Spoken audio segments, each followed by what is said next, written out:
Hello mga kahap-hapes! Gagawa ako ngayon ng cake. Hamster ang design para sa 7th birthday ng aking pretty inaanak na si Emily. Hindi ko na nakuhanan ng video yung paggawa ko ng lahat ng details kasi mas matagal gumawa.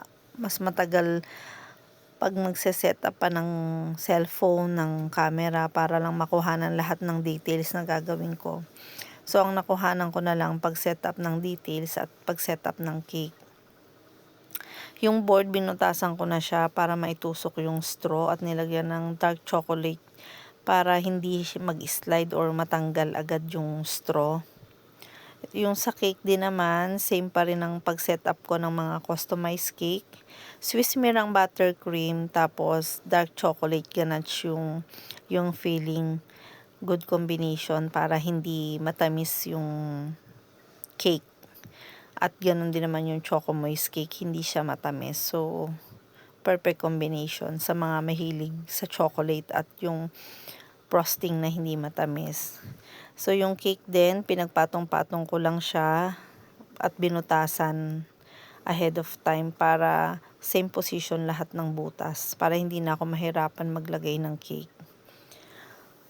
So, itong cake na to, mga ilang araw ko din ginawa yung mga frosting tuloy. Yung mga details. Kasi dapat kalkulado lang yung araw kung ano yung magagawa ko sa isang araw. Kasi nga, meron pa akong maliit na anak. So, pag nangulit, hindi ako makagawa minsan. So, kailangan sure na may magagawa ako sa isang araw kung anong details. Ganun. Kaya, sa mga nagtatanong sa akin kung ilang araw pag customized cake, kailangan kahit nga 2 weeks or 1 week. Pinaka earlier na yun. So, 3 kulay lang din ang frosting nito. Pink, peach, and yellow. Kasi maganda yung napili nila na kulay, pastel color ng pink and peach. At bagay din naman dun sa mga kulay ng details.